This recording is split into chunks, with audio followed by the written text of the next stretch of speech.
Alrighty then, in our next viewer game analysis, we have a French defense.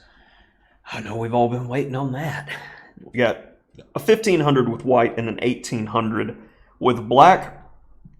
And I find this game to be very, very interesting, like a lot of the others that we've looked at, as there's going to be some significant imbalances and micro improvements that we can suggest. Okay, so let's go ahead and get into this. And white plays the solid tirage variation, which I'm a big fan of, and black elects for the classical setup, which I recommended as a secondary variation in my book. Not a big fan of the pawn structures that you get, as there's a lot of different good options for white, and black basically gets the same pawn structure no matter what. Good for people who don't have a hardcore memory, but bad if you're trying to finesse and have creativity. So I'm more of a fan of c5, e takes d5, queen takes d5, which I recommend as first choice option in my Master of French Defense course on Chessable.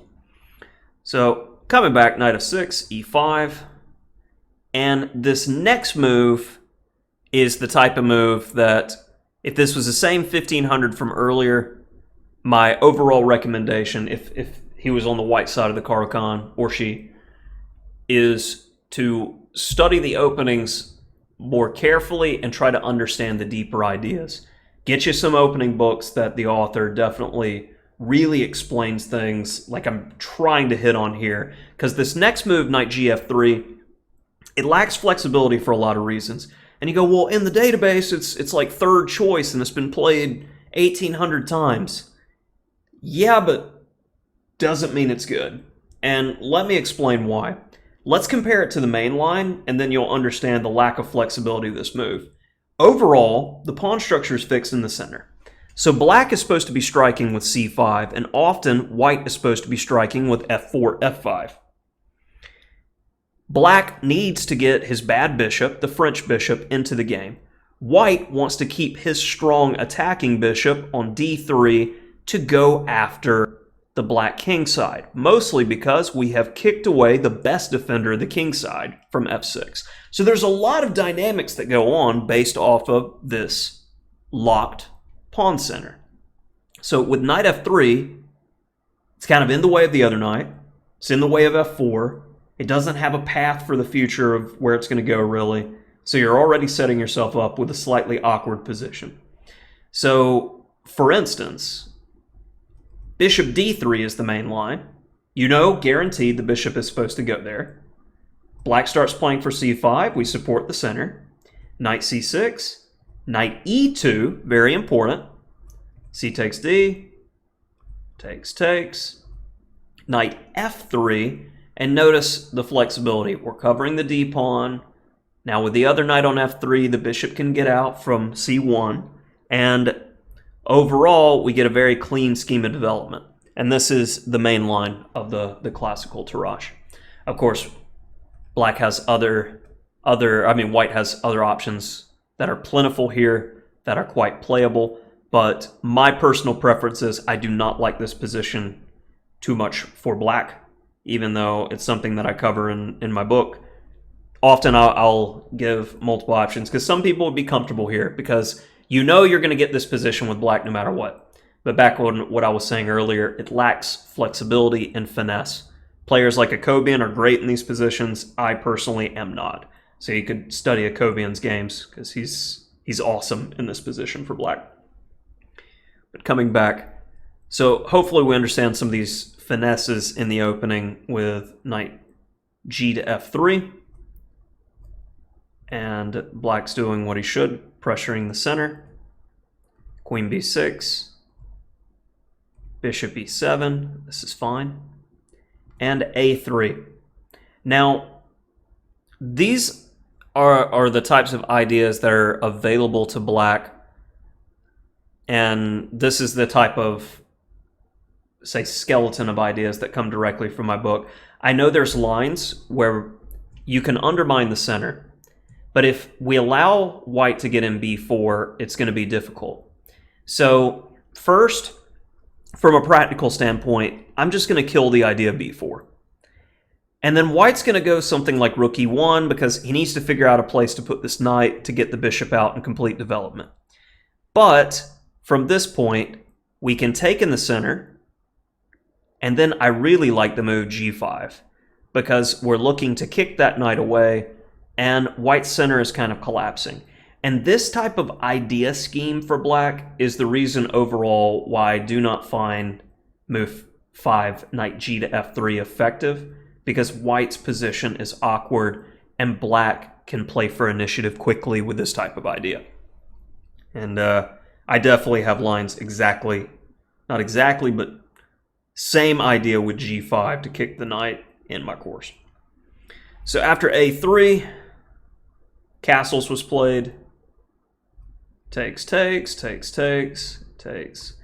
And now we have a little bit of an edge for black, but a classical French problem. You snatched a pawn, and I typically do not get into these types of positions in my course. I have a high focus on optimal piece placement. So the French bishop is very much a French bishop here. You have your pawn, but how in the world are you going to develop?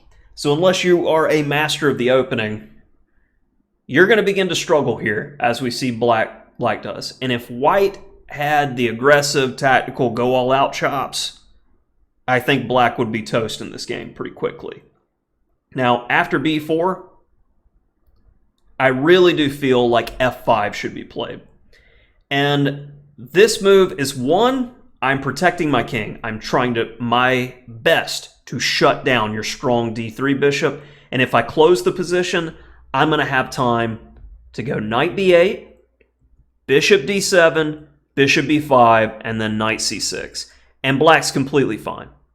So after f5, we expect something like en passant. And even here, yes, we've got 3 pawn islands, but I've got some flexibility to fix my life. And you're okay. So you got to be okay. But after b4, queen d8 is played. So on development, not sure. Queen c2. All right, the h-pawn's being hit. Again, f5. We're covering the h-pawn, and we need to get our development done. h6, starting to feel real iffy. Here, white should go queen e2. And I wanted to show an engine line to show how difficult black's position is from this point. Well, a5, because what else? Knight d4. First you go queen b6, and I love this by the engine. Oh, no, we did water there. f4, and for the price of a pawn, I take white all day long here. Rook a4, queen g4. This isn't fun. But in the main game, queen e2 was not played. Bishop f4 was played. It's okay. b6, even still, if the bishop goes to b7, what is it doing? But hard to find a plan, in all honesty. h3. I pass. Queen d2. And here, before black can consolidate, yes, you can. You can definitely capture on h6. And rook e3 is a hard move to find unless you're the attacking sort. Cover the bishop. And then finally get the knight out of the way to get the rook over there. And black has very unpleasant defense, to say the least. Bishop takes h6 was not played in the game. Rook e to c1. We got to keep attackers. We're a pawn down. Now bishop f8. Sacrifice is covered. And white goes astray. Your position is set up to attack, and you're not attacking. And you're a pawn down. Definitely a sense of urgency was needed here, and without that sense of urgency, the game will be done. So bishop h2 does not do anything to help the position. It's helping black to fix everything. Knight d4. He's like, sure, I'm happy to trade stuff with you. And here, white missed another golden opportunity. Knight c6. Hit the a pawn and the queen. Win a pawn. Knight b5 was played though. And I mean, it's like a bad song for white. It just keeps going, man. Keeps going. I feel bad because he had a lot of missed opportunities here. And here, black actually had an excellent position if bishop a6, because it's hard to do much. It's one-sided. But knight b8 was played to cover the a-pawn. After knight d6, knight d7, don't get mated. And now, white should definitely come back to b5, but bishop g3 was played. So if you're a pause your video type of person, what would you play with black here and why? All right, hopefully you gave it a shot, paused, thought a little bit. And here, we can undermine the knight with knight takes e5. Black is completely winning. And you see 2 pawns, too many. Even avoiding the trade, you can't. I mean, the bishop's in trouble. And you see black doing very well, consolidating the position, not allowing white counterplay, winning another pawn, and white had enough as the c-pawn is going to move forward. Tough game for white, but hopefully there were some instructive ideas for both sides there, as there is nearly always room for improvement or improving understanding when analyzing games. So, if you would like your game analyzed, we can find my information right up there. Take a look at that. And again, if you enjoyed this series, like and subscribe. I would sincerely appreciate it. And I appreciate the ongoing support.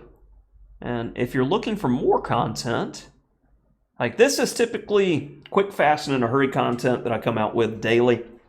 I spend more time on my Patreon content, so you can take a look down below where you'll find the Palm Beach Chess Patreon, where you can support me in my travels as a chess professional.